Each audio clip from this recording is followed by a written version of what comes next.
नमस्कार, आप देख रहे हैं एएनपी टाइम्स और स्वागत है आपका हमारी ताज़ा अपडेट में। मैं हूं आपके साथ अभिलाष। लोकसभा चुनाव 2024 के नतीजे जैसे ही बीते मंगलवार को सामने आए, कई दिग्गज नेताओं की कुर्सी चली गई। यहाँ बात कर रहे हैं स्मृति ईरानी की। भाजपा सरकार में बीते कई सालों में स्मृति ईरानी का नाम काफ़ी ज़ोरों शोरों से रहा। कैबिनेट मंत्री भी रही हैं भाई वो। अब मंत्री रहते हुए ना ही उन्होंने अमेठी की जनता को नौकरी दिलाई, ना ही उन्होंने बताया जाता है कि अमेठी की जनता के लिए कुछ किया। साल 2019 के चुनावों में जब स्मृति ईरानी राहुल गांधी के खिलाफ चुनाव की मैदान में उतरी थी और उन्होंने राहुल गांधी को हराया था, तो इसे एक बहुत बड़ा उलटफेर कहा गया। स्मृति ईरानी की पॉपुलैरिटी बढ़ती गई क्योंकि एक बड़ी सीट उन्होंने जीती थी और कहीं ना कहीं उन्होंने राहुल गांधी को मजबूर कर दिया कि आप 2 सीटों से लड़िए, क्योंकि अगर आपकी एक सीट चली गई तो कम से कम वायनाड की सीट जो है वो आपकी सेफ रहेगी। हालांकि इसी फिराक में राहुल गांधी भी इस बार थे। राहुल गांधी ने भी क्या किया, इस बार भी 2 सीटों से वो चुनाव लड़े, वायनाड और रायबरेली। रायबरेली जो है वो पुश्तैनिक सीट मानी जाती है एक तरीके से कांग्रेस के लिए। अमेठी भी कांग्रेस की ही सीट मानी जाती है। लेकिन यहाँ पर इस बार खेला ये हो गया, 2024 में केएल शर्मा को कांग्रेस ने टिकट दे दिया। किशोरी लाल शर्मा इनका पूरा नाम है, जो अब अमेठी के नए सांसद होंगे। ये सोनिया गांधी के पीए भी कहे जाते हैं।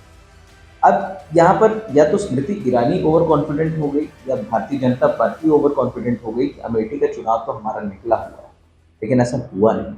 अमेठी की जनता ने ये बता दिया कि भाई स्मृति जी, अगर आप काम करेंगी तो फिर आपको हम वोट देंगे, अगर आप काम नहीं करेंगी तो भाई हमारे लिए कांग्रेस क्या बोली। भाई दूसरी तरफ केएल शर्मा को कई चीज़ों का सामना करना पड़ा। कई लोगों ने उन्हें नौकर कहा, कई लोगों ने उन्हें मैनेजर कहा, तो कई लोगों ने उन्हें पीए कहकर पुकारा और कई लोगों ने उन्हें एक डमी प्रत्याशी के रूप में भी कहा। लेकिन बड़ी बात यह है कि यहाँ पर केएल शर्मा पूरे तरीके से काफ़ी ज़्यादा अपने चुनाव में अडिग रहे। प्रियंका गांधी, राहुल गांधी, सोनिया गांधी सबने उनके लिए प्रचार किया, लेकिन केएल शर्मा ने अपने बूते इस सीट को निकाला। वहीं स्मृति ईरानी की हार के कई कारण।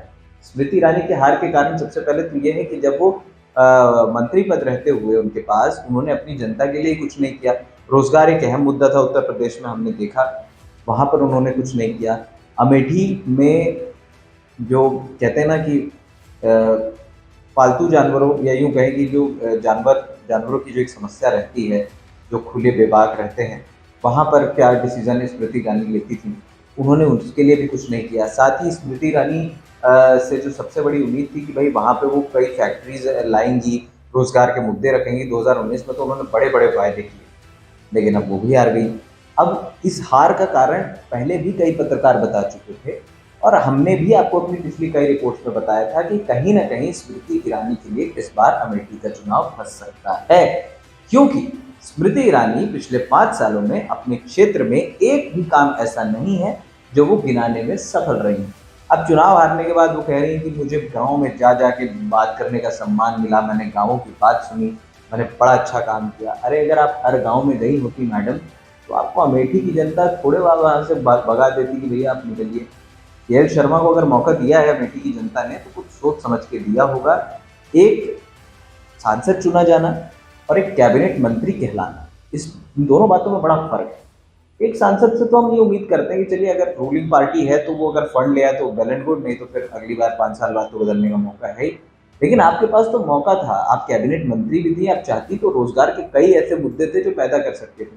महिला सुरक्षा एक बहुत बड़ा मुद्दा था वहाँ पर। ये तमाम ऐसे मुद्दे थे जिनको शायद भुनाने में जो है सफल नहीं हो पाई स्मृति ईरानी। जहाँ पर केएल शर्मा बताया जाता है कि पिछले 5 साल से, जो लोग नहीं जानते मैं उनको बता दूं कि पिछले 5 साल से धरातल स्तर पर केएल शर्मा लगातार काम कर रहे थे। तो अब फल वो भुगत रहे हैं। 2014 से 2019 में स्मृति ईरानी ने भी किया।